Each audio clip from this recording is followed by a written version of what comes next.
We thought this was a perfect movie for this pod, man. I find this movie so absolutely endearing. It hits a lot of the cross sections of things that I love personally. It's got a little Christmas flavor, right? It's this wonderful blend of horror and comedy that I think produced one of the best films I have ever seen, minus one huge complaint I have, which we will get to throughout the course of the show.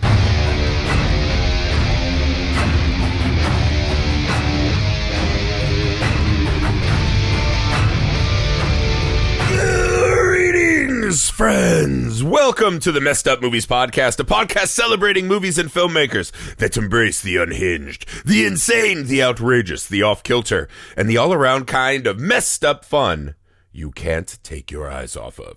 I'm your host, Griffey, joined as always by my friend, co-host, and man who's desperately sinning as much as he can, Alex Dandino. Folks, if you love us, you'll go to misfitparade.net, hopefully .com at some point. You never know when we'll get those ducats in, but that's why we're asking you. We love you so much. Check us out on misfitparade.net. Also, check out Misfit Parade on YouTube. We got lots of cool stuff. That's I think right. by Our the time this short drops, film, Sugar Tits will be out. Very, very cool. Very fun stuff. Speaking of sinning, yeah.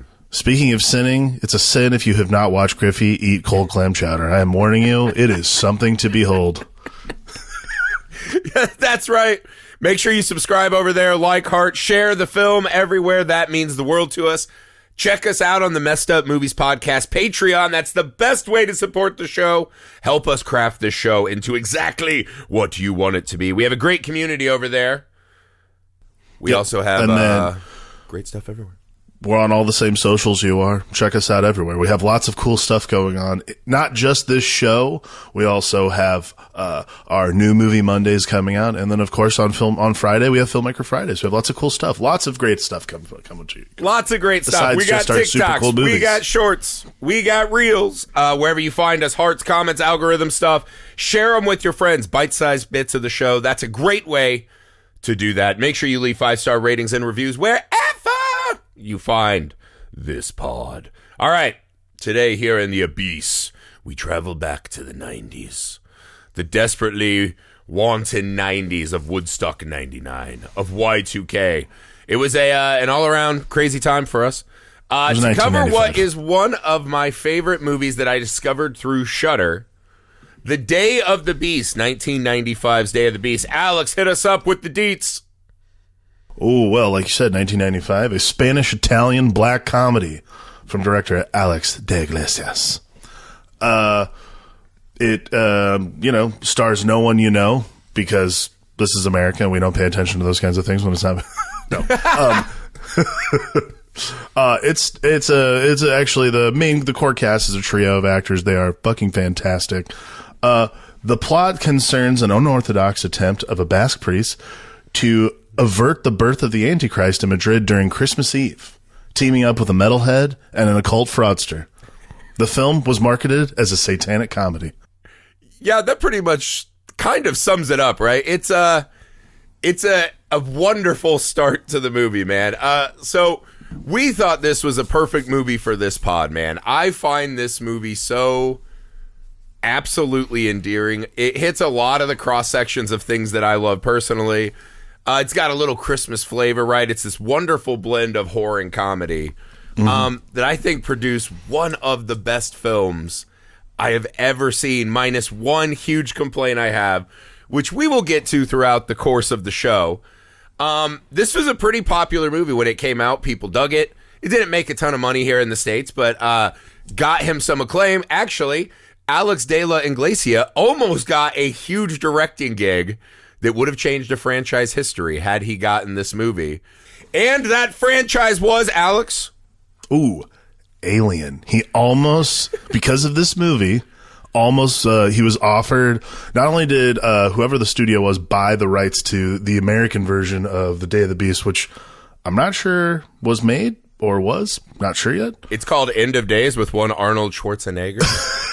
Classic. But he was also offered the director's chair for Alien Resurrection, which I have a soft spot in my heart for Alien Res. Everyone hates that one so much. Do too. I think it's fucking hilarious. I enjoyed the kind of weird flavor that they got from that movie. Mm-hmm. But I would have loved to have seen what Alex de la Inglesia would have done with that movie. So this is let's start here. This movie I would have liked to see Ripley talk direct to camera. Yeah, I want to listen to Ripley just fucking headbang to Iron Maiden. No doubt about it. It would have been better than basketball. It would have been better than basketball. That's all I know for sure. What I love about this movie is myriad, right? But this movie hits me at a direct subgenre crossroads that I love. I cannot get enough of horror films that center around religion, be that Christianity, be that exorcism, be that folk horror, be that rituals. Anything in this genre is my subgenre catnip. I cannot get enough of horror movies that discuss religion. Sure. The thing that often people find in those is that they are very heavy-handed. A lot of horror writers, it feels like, had an upbringing similar to mine where the church is very forced into your life at all times. And now that you have pen and paper, you're like, I will take my revenge and do essentially an evil version of a sermon about what I fucking hate about religion. What I love about this one is that the religion is flavor, but they don't really dive too deep into the machinations. They're not making a Matlockian case about why religion needs to triumph in this film. In fact, all they do is just set it up as the Antichrist is being born. That's bad. That'll be the end of the world. We don't want that because that's been my job forever, right? That's about as much religion as it seems like we get in this movie. I think it does a beautiful job, right? Because the core of the film is this main character priest that we're following, right? Yeah. Alex Angulo, is that his name? Angulo? He is on a mission, right? It's Angel. Angel, that's right. His name is literally Angel. It's literally Angel. There you go. I forgot. So his mission, he has decoded the book of the apocalypse, right? He finds out that it's a mathematical equation that points to a date, Christmas Eve, and that this will happen in Madrid because there have been all these babies stolen and grave robbings. I don't know why the Antichrist knocking someone up means they got to steal all these kids. That seems like a red flag. This gets back to another thing you see in these movies that Satanists don't have a lot of chill. They don't operate on the down low. They're very on Front Street, almost as if God is constantly reminding them they can't win this game and making them take stupid pills. So this is Madrid Christmas Eve. This is going to happen. What I love about the conceit, though, is that the priest is telling his fellow priests, and he's like, there's only one way. I have to embrace sin to the point that the devil will come, be conjured before me. I will sell my soul to him and then fucking infiltrate like a snake into the nest and fucking destroy him and his baby. And I was like, just right there, if that's all you gave me, I would give you all my money to be like, I want to watch that movie. This is one of my favorite religious horror conceits and premises of all time. Well, it's, again, like, I think the thing, because again, I've talked about it many times. We talked about it many times on Film Alchemist. I was raised Catholic. I had to sit through a lot of church in my life. Mm-hmm. I think what I love the most is exactly that. Like, Angel is very, like, the holier than thou thing that comes from priests in these kinds of movies generally is, like, really boring. Because I'm like, you're holier than thou. However, you definitely are going to have to commit a sin to actually, like, do the job. Yeah, I like that they really dispense with that immediately. Whooping up on Regan very fast. Yeah. Like the old neighborhood boxer comes out pretty quick, and the priest once the fight starts. Yeah, yeah. It always reminds me of that Simpsons line, right? Where Bart's like, "Yeah, I'm gonna go for the life of sin with the deathbed redemption." Jack O'Leary comes out real quick in The Exorcist. No, I really I really like that this movie starts. Again, it's fucking genius too. It starts by saying, like, all right, let's avoid all that conversation of like, wait, he's doing all this terrible shit, but is in the name of God. Is like, no. He's doing all this terrible shit so that he can get in cool with the devil. You're in the name of Satan. That's right. Cool. It actually starts, and it tells you right off the bat the exact kind of movie we're doing. and the fact that it is not interested at all in relitigating these ancient theologies, right? So he tells his buddy, and he's like, hey, man, we got to do this mission. We got to fuck up the devil. And his buddy's like, hell yeah, dude, I got your back, ride or die. Yeah. And he's just like, you know, do you think that we can carry the heavy burden that Jesus has now placed upon us? And his buddy goes, oh, yes, as long as we stick together. They get up from the altar, and that giant cross falls and fucking pancakes his buddy. And I was like, that right there is the movie exactly telling us this is not going to be two fucking stodgy ass priests rolling around questioning religion's place in modern society. It's like this is going to be fucking gags on gags on gags. It's like that moment hits, and you're like, that's pretty sweet. And then the like intro credits are him just walking through Madrid doing, in my opinion, the Lord's work by like pushing mimes and stuff like that. He's trying to sin, and then all of a sudden God's like, this guy's pretty badass. This priest is pretty badass. Pope? Is he in for a popeship? I don't know how that works. I know there's smoke coming up through the chimney, but I think this guy should be the Pope. Like, legitimately, all the things he's doing, like something like, oh yeah, that's not very nice, but like pushing a mime down a flight of stairs, I'm like, that's the Lord's work. Good for you, he's bud. just stealing stuff. He's stealing coins from a homeless guy. But there's a scene, and this is what this movie does so brilliantly, is it starts us off, and it's kind of like we're having some fun, but then there are these moments of like real cruelty where it has teeth. So like the cop pulls him into this like burning car scene, right? And he's like, hey man, you got to go bless this dude. He's about to die. The guy's on the hood of the car. He's shaking. He's all fucking eviscerated. He's like, oh my God, I love this. The guy leans in. He steals his wallet. And he goes, I hope you rot in hell. And walks away. And I was like, yes! I was like, give me all of it. Yeah. There's something so surprising. I was not expecting that from the intro of this movie. I was like, okay, I'm in. Like, there's nothing at this point. Are we doing like a Pink Panther riff where we're just going to like... There's nothing and it's preventing like, no, rot in me. hell. Yeah, dude. Like, again, those kinds of things, like, there's these great, like, gateways sometimes. Like, this movie just has an amazing introduction to the main character. But, like, that one, I was like, who watched this movie and was like, well, there's no way I'm going to watch the rest of this. I'm like, that would be the first. Yeah, it feels like one of those, like, if your mom or uncle accidentally are like, oh, a story about the end of times. I love the Bible. And then they turn it on and they're like, oh, the vapors. They're clutching their pearls and shit. They're like, no, again. I legitimately, one of my favorite things. What an amazing introduction! About. It's so good.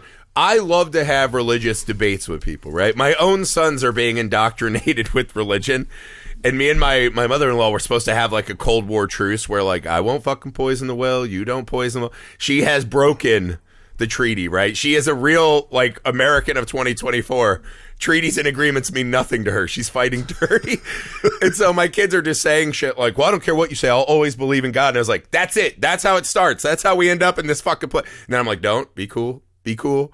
Again, I love this because this is something that's always on top of mind.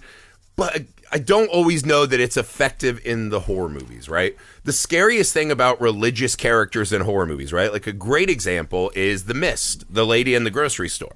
Mm-hmm. What makes these people scary is their absolute closed-mindedness, their singular drive to do pretty much whatever the fuck they want and benefits them, but hide behind this grand edifice of philosophy and church and holiness. That's what makes them scary.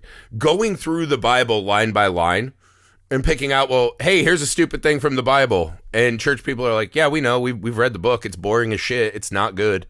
But we're into it. That's not how you convince anyone, right? You're not going to convince a really, truly devout person that their shit is not interesting. So the best movies to me, they focus on the way people weaponize religion to ignore and excuse and almost justify cruelty, stupidity, the blocking of information. Again, I think that lady in The Mist is the perfect character. If you're like, how to deploy religion in a horror movie. And this movie actually does it really well, too. Because, again, the next thing I wanted to get to is how perfectly this movie blends horror and comedy. And we find ourselves here at the start of the Messed Up Movies podcast doing a lot of this conversation, right? With the filmmakers we're interviewing and some of these movies. We did Brain Dead last week. It is a hard path to hoe. And this one does a great job. What Father Angel does for us is he allows us to follow someone who is blindly committed to their mission, but it's an inversion of religion, so it becomes fun. It makes the character more fun that he's willing to just do bad shit. Those characters are really fun. So the gags and the horror walk so beautifully hand in hand in this. What did you make of how they deployed these two elements to make them both better? I mean, I think horror and comedy are sort of two sides of the same coin. The difference is music, right? That's what Jordan Peele said. The difference between the two genres is just music. It's set up and punchline. So I think that, it's the same. Again, it's the exact same bit. And yes, it is music. But I also think that it depends on which direction you want to. It depends on which direction you want to go. I think a lot of the time, people are trying to make to me, and we've talked about this a lot too. Like, writing comedy is hard. Like, people who can write funny are geniuses. Like, I don't know what that is. Like, I don't have that gear. I can't write things that are funny. But like, people who can write funny are very good. I think people who can write funny and recognize that it can flip to the other direction very easily are the smartest people on earth. And I think that horror comedy is easily one of the hardest genres, because you basically are taking something that is supposed to scare the shit out of people, and you have to get people to acknowledge that it's absurd, for one, but then also acknowledge that it's still happening within the context of the movie. Like, Shaun of the Dead's a great example. Like, I think Edgar Wright's an amazing director for that kind of genre. Like, Shaun of the Dead is a great thing because you have to acknowledge that all the people that you love are going to die due to a zombie virus. And we watch them die in horrifyingly emotional ways. And then also you have to be able to laugh at the fact that they're going to beat the shit out of someone to "Don't Stop Me Now." Yeah. So like, but those then he holds his mother as she thing. dies and tells him how much he meant to her, even though he is a failure. That's what, and again, I think Day of the Beast does this well, because that's like the two things. The setting of this movie is really brilliant. We're essentially walking through this horrifying hellscape that Madrid is becoming. So the movie takes place, we're watching a priest defile his code, right, and commit these sins, while we are walking through a Madrid that is constantly on fire. There are constantly violent crimes and assaults happening. Like, one of the scenes that really struck me, and I was like, God, that's just such a nice little touch, right, is Kavan goes after his show to get some bubbly, right? He walks into this little bodega, and the guys are following him, and they're like, we're going to grab him, we'll see what he's doing. These guys run out of the shop, right, with the Olympia de Madrid, clean up Madrid, whatever. He walks into the shop to get his fucking champagne. He walks in and grabs the bottle. We know something's happened. They just so nonchalantly, the camera drifts to show this lady, who I guess is the owner of the store, brutally murdered, right? Beaten, blood everywhere. Her fucking neck is impaled by the broken shards of the fucking very glass chambers that hold the fucking Cristal or fucking champagne he's trying to get. And then as he's walking out, he does a nonchalant line to the cashier, who's also laying there dead and fucking maimed, right? That's such a small moment, right? That's an in-between to, we got to get the psychic professor on our Scooby-Doo team. He's stopping to get that. But if you really pause and think about that after the fact, that is the world building that makes this one a horror movie to me, right? Is that this guy who is a TV personality, right? Who seemingly, would be skittish and have a lot of like fear of losing what he's got in life, right? Even though he's a charlatan. He is walking into the shop and is so fucking unfazed by these two brutally murdered shop owners. It's telling us that Madrid is in such a state of societal decay that this is fairly normal, right? That the end of times for Madrid have already begun, right? Because could you imagine walking into your 7-Eleven and be like, I'm going to get some fucking corn dog rollers? And there was one, let alone two fucking dead bodies? You would not just casually get your fucking carb on. You would run. You would fucking flee that store. And I think that subtle backdrop of horror and crimes and police ineptitude, right?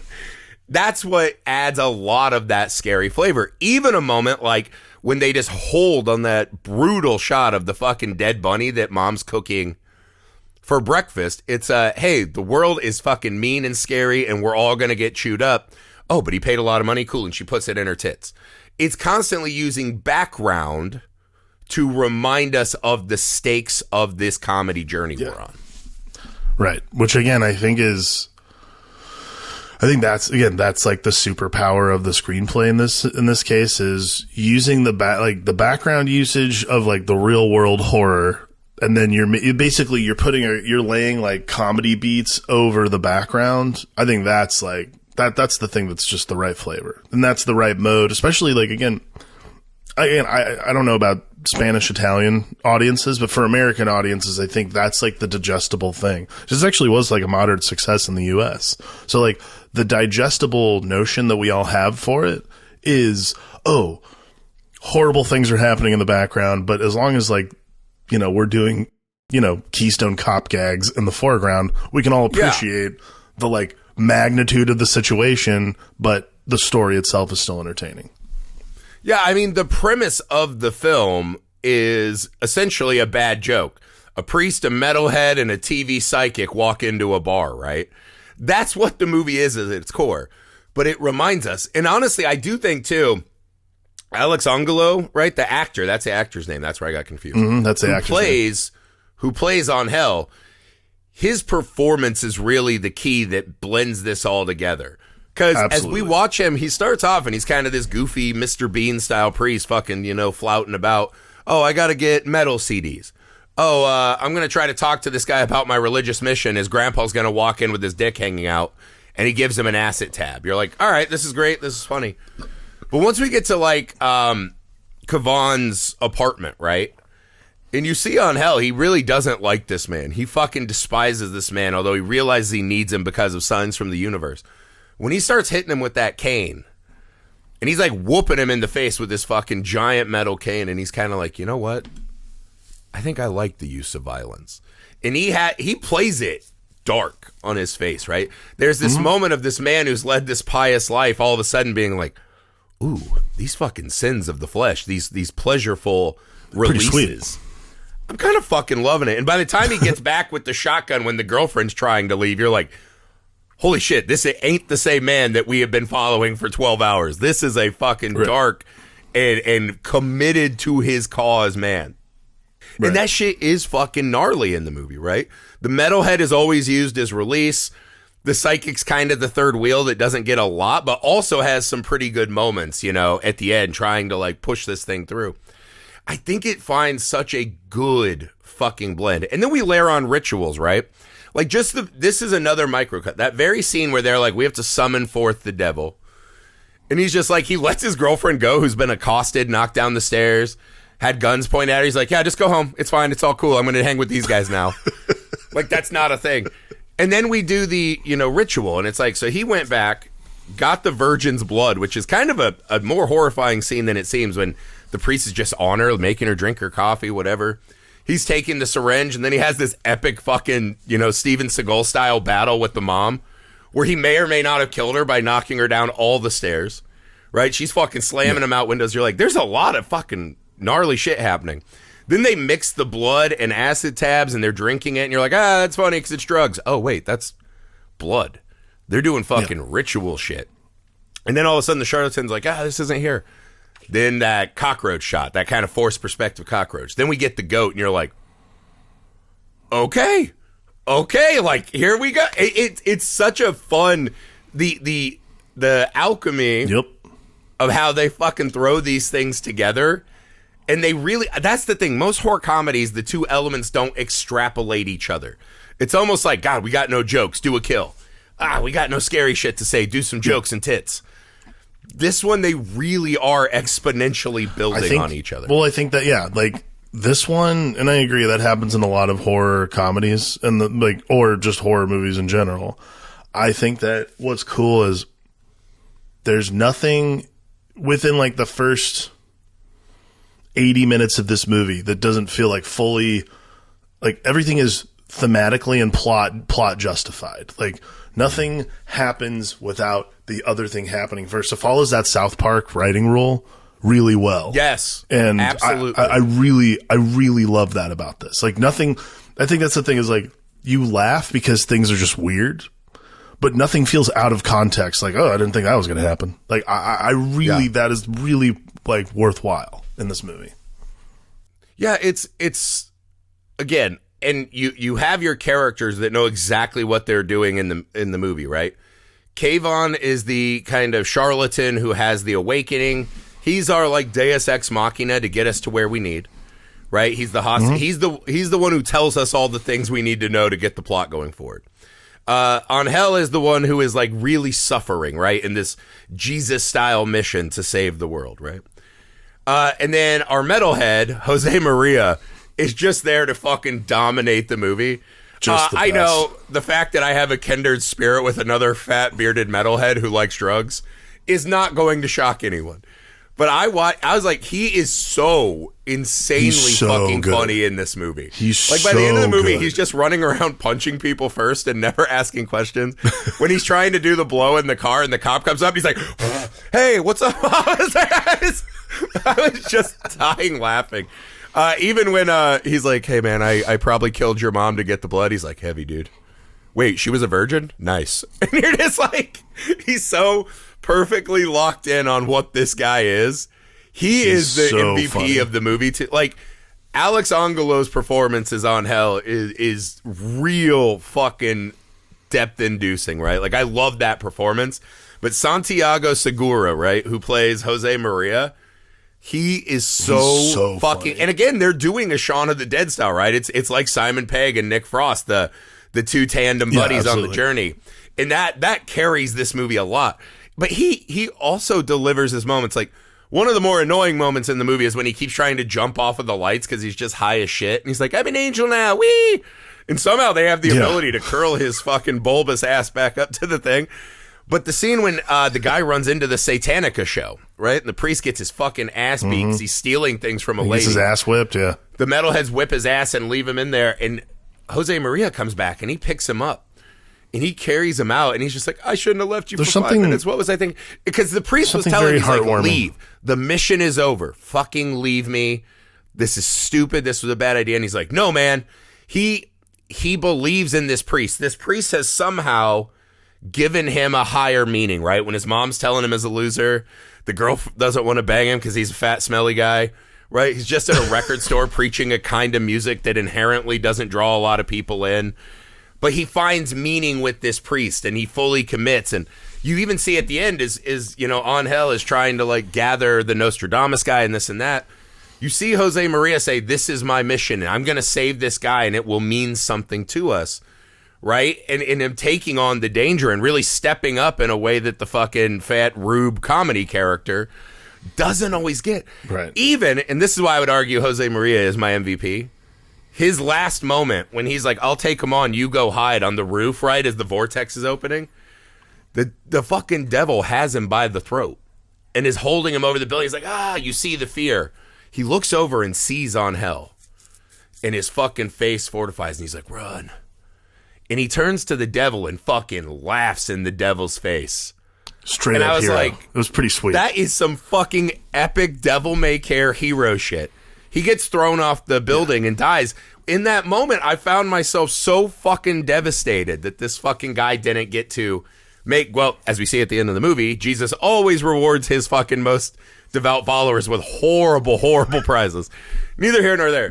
But I thought the fact that Jose Maria meant so much to me by the end of the film, and I was so fucking in love with his decision to laugh at the devil and to fucking die for this cause that may or may not save anyone. I thought his performance is the thing of the movie that I carry with me the most.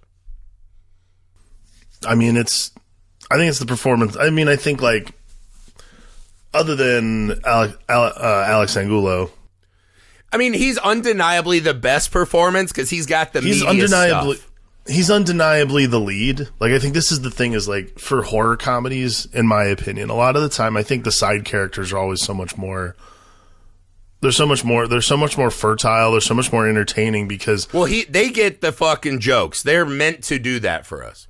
Right. Alex Angulo being scary and committed and fucking funny without doing punchlines. It's pretty incredible. they don't have to carry the movie the way that, you know, again, Santiago Segura doesn't have to carry the movie the way Alex Angulo does, but yes. Alex Angulo does an amazing job. Santiago Segura understands his role, which is to like pepper these things in and be just the entertainment for a lot of it. So when he takes on that emotional moment, when he's about to get thrown off that fucking building, you're like, damn, dude, that is what it is. I love that about horror comedies. It's the same thing Nick Frost does, you know? It's the exact same beat. Like, I really do love that. He saves Sean, he's dying, and then he still does the fart joke with his last breath, and you're like, that's why you love those guys. That's why you fucking put up with their shit through life, because you're like, but they're there. They're fucking down. Sometimes the guys in these movies that, like, have the least going have the most left over to fucking give to the cause, and it makes them so fucking endearing. And finding a bravery that is does not belie the character they've been. I fucking loved it. All right. I gave this movie a 4.5 out of 5 on Letterboxd. I fucking love the journey of this so much. I cannot give it a 5-star. Because I don't fucking get the ending at all. We show up to the buildings, right? Kavan has fucking solved the cross is this and churches look like crosses, right? So the devil's mark is this because of an exorcism kit I had on my Jerry Springer-like show. More of a Ricky Lake show, I guess. Or Donahue. That's what it really looks like. It looks like fucking Psychic Donahue. That's aging us. This is the building, right? We see the devil's lair and you're like, well, that should have been fucking obvious. That should have been the first fucking stop you guys tried. That looks like a satanic pussy. That's the building, right? They go back to like the loading dock area. They hear a baby crying under cardboard and see what look like 2 sets of already dead homeless people feet. You're like, okay, they got their guns. Are they going to kill the Antichrist? Because the devil's been playing with them, is Angel saying, right? When they fucking do the burning letter, it spells out this is not a game, right? They're playing with them. Yeah. So they see these 2 dead homeless feet. Then all of a sudden, the fucking bad guys essentially look like the bullies from a John Hughes movie that were an offensive line that went and got like finance gigs. They show up and start beating the shit out of everyone, right? We run up to the roof. We see that one of them is actually Satan himself, disguised in man form. We fight him. He kills Jose Maria, whatever. We go downstairs. They lit Kavan on fire. He puts out Kavan. Yeah. He shoots the other guys. Okay. He goes over to the cardboard and lifts the cardboard. Pointing the plot out. What's going on? Yeah. Okay. The baby's already dead. But we didn't see the moment that anyone killed the baby. And you're left with, this is Satan's Antichrist son, the kind of promised beginning of the end times. Did he not think to stand guard over the kid? Did they not think to get the kid out from under the cardboard? No one was playing defense. No one was picking that. They didn't have like an evil nanny to drag this kid out. Who fucking killed the Antichrist? It cuts to black. I thought the movie was telling us they had lost the fight. That the fight was over and the Antichrist was born, so it didn't matter. But no, we're just looking at a dead baby. And then the 2 guys are sitting there watching Kavan's replacement is like homeless guys that are all fucking beat to shit and churned up. And they're just like, we saved the world and no one will know. Bummer. And I was like, well, yeah, that's kind of God's fucking deal. He rewards his greatest followers with the saddest fucking lives. Read your fucking fairy tale book. What happened at the end of this movie? This is the showdown versus the Antichrist. And the Antichrist just gets hit with a fucking stray? What the fuck happened? I mean, the devil's not coming down that elevator because he took 1 human bullet to fucking lay waste? What happened? I can't surmise to know. I'll be honest. It's a big flaw, correct? I'm not insane to say that this is not the ending I thought it was going to get to. Well, here's my thing. I'm not sure I'd call it a flaw. And this is why. Because I'm into this. The level, again, we're dealing in horror comedy here. Sure. I think a lot of the time, horror comedy, especially when these bigger moments happen, horror comedy deals a lot more in subversion than it does anything else. You want to completely throw your audience off. So if you have this climactic moment, Jose Maria gets thrown off a building, like you have the half goat devil man, the whole thing. Which was fucking... That's your gag. Awesome. Metal as hell. But love that. Awesome. Huge fan. Yeah. That's your gag. For the end result to be, as you would put it, the Antichrist catching a stray... Or just like dying of exposure, because they say that his birth needs to be a mockery of Jesus's birth in the manger. So that's why it's down in like the back alley with homeless people, is so that it will be a mockery of Jesus's birth. Okay, I'll even give you that. Sure. Fine. Maybe they can't have an army of fucking guardians because it's like they're the three wise men, whatever. This is, here's what I, like, this is what I, like, okay, it's, to me, it's letting the air out of a balloon that was already deflated. Like, the idea is that, okay. like, to me, like, I get what you're saying. Like, I'm not saying it's the strongest ending. I do love that they wind up as homeless martyrs at the end. It's like, yeah, dude. That part's welcome great. To fucking religion. I guess here's two points I would ask you about. To make this more pointed, I'll ask you. One, is there any version of this movie that you want to see where we see Angel actually kill that child? And no, two, because we didn't want to see that in The Omen either. I mean, sure, I get you. Could this also be that it's another moment of his mission was kind of useless because the baby was going to die of exposure anyways? Because I don't even know, do you even think the baby got hit by a bullet? I mean, I think the baby was already dead, if you ask me. Because they heard him crying and then the fight breaks out. Yeah. We travel away, so we can't know exactly what happened. We know the Satanist wouldn't have killed him. No. So maybe he just doesn't make it because they've left him lying under a cardboard box for an extended battle. But I think maybe that your point is the one, right? We don't want to see Angel do this. We know he's a priest committing sins, but we love him. Well, that's the thing. Like, he's a priest committing sins, like, thinking, like, oh, some of this stuff's pretty cool.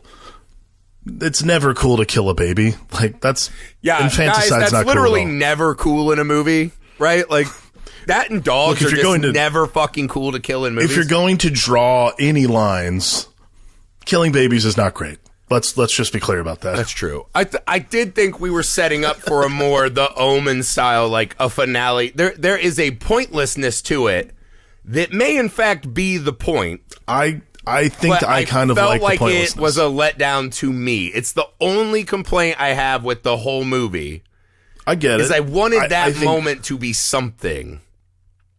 But maybe again, that's the fucking point. I think the lead up promises something very specific, and then when it doesn't happen, I get it. The frustration I can understand. However, I think it actually works for me.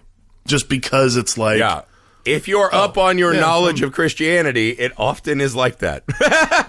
It's like, but the reward is the lessons you learned along the way. But the reward's pretty sweet. Like, whoa, you get to learn a lesson. I want a mansion in heaven with the cast of Baywatch from the 90s. What are we talking about? And he's like, no. Learning is the real treasure. And it's like, dude, I'm a fucking bum now. What are you talking about? So I have to be homeless because I saved the world. Yeah. So, it's great. I appreciate, again, like, I can't, look, my assumption is that Alex de la Iglesia also grew up Catholic, because this feels very Catholic to me. There's a level to it there's a level to the Catholicism in this movie that I'm like, yeah, I'm glad that we're all pointing out the complete and utter hypocrisy of this whole thing. And, yeah, we love seeing Angel fucking bash a mall security guy with an iron. Yeah. Probably wouldn't love that if it was a baby, even if they told us that baby could be the Antichrist. These guys did take a ton of acid. Let's be real. Yeah, let's be real. That's not great decision-making headspace. All right, we like to end every show, or almost end. What was your favorite, most messed up moment of the movie? I mean, for me, it's Jose Maria's death. This is just like fucking awesome. Like him laughing in the devil's face might be one of the coolest things ever. Just I mean, it's metal. It's metal, as Jose so Maria metal. himself would say. Heavy, dude. Heavy. You know what I actually think? I'm going to go with the most messed up moment to me being that bodega scene. Walking in, because the obvious choice to me is the summoning the devil. But again, I expect that in my devil battling movie. Yeah. I expect to see the devil. What I do not expect is for the citizens of the town to not be fucking repulsed or even shocked that people have been brutally fucking murdered in the business they own, take their champagne, and walk out like it's nothing. There is a level of depravity in that scene that gives this horror comedy the depth it needs to still have any punch at all. To still have me wanting more out of that fucking righteous metal symphony that is the ending of the film. I think that is the most messed up moment. If I was going with like a more low-key version, it's at the end that these guys, their job is now that they are in, what is it? They're the new Waiting for Godot guys. Yeah. And it's like, yeah, that's exactly that's a fucking drag. I feel like you saved mankind on behalf of God. You should get some fucking wings. There should be a Jimmy Stewart. A bell. 2 bells rang. These guys got their wings. This fucking sucks. No. This world. No one's getting clearanced in this one. Fucking suck. All right, Alex. We at Misfit Parade strive to make these kinds of movies. What about this one inspires you in that pursuit? I mean, when you see horror comedy done right, it's just, you're like, oh man, that is fucking brilliant.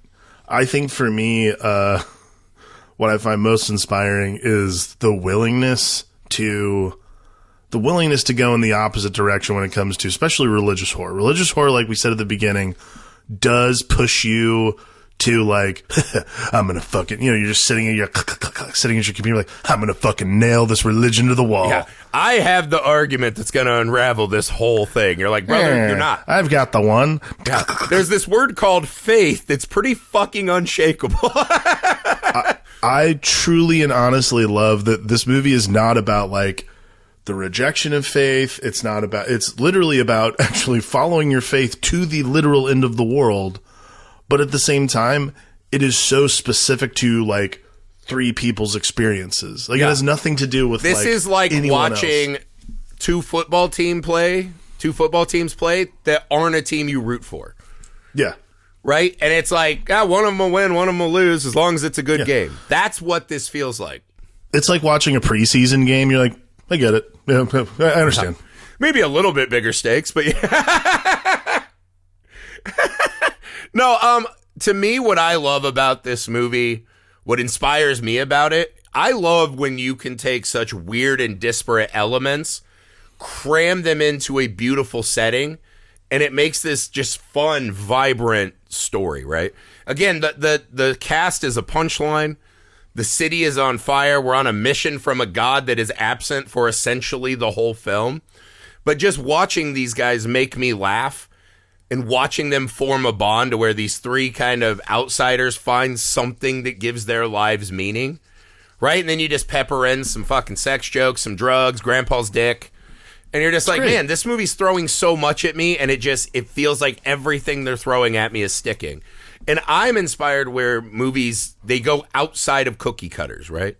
This isn't just a bunch of super hot fucking young people like a CW cast getting murdered by an awesome chainsaw villain. This is a weird hodgepodge of things and rituals and satanic practices that the Satanic Church even sued this movie over, which is not cool. I thought us Satanists were us, like I'm a part of the church. I don't do any churches. Yeah, please. I know you. No. But I thought the Satanists were the chill freedom of speech people. I didn't know they were fucking such uppity little bitches. Neither here nor there. I love the just insanity that gels into something so fucking perfect and flavorful. That's what I take from this movie.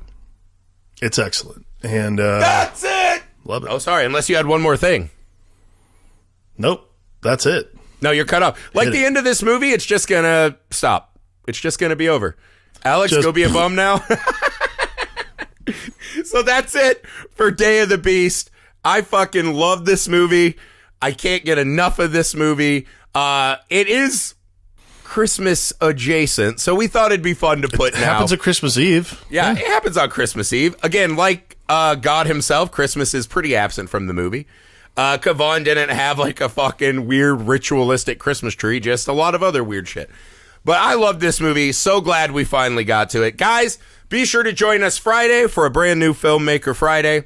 Monday, we will have whatever's new and hot at the theater or on streaming. We'll be talking about that on Mondays. Next Wednesday, we'll be back for our Christmas episode. Bob Clark's legendary Black Christmas.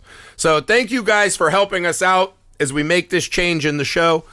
Make sure to go to the Messed Up Movies Podcast Patreon page, the best way to support the show.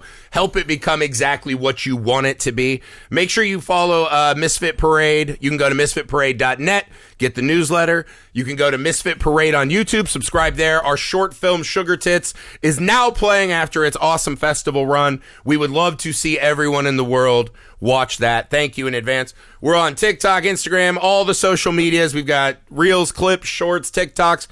Whatever the fuck, likes, hearts, comments, shares with your friends. That's a great way to give them a bite-sized bit of what we do. Make sure you leave 5-star ratings and reviews wherever you find the show. More than anything, thanks for your time.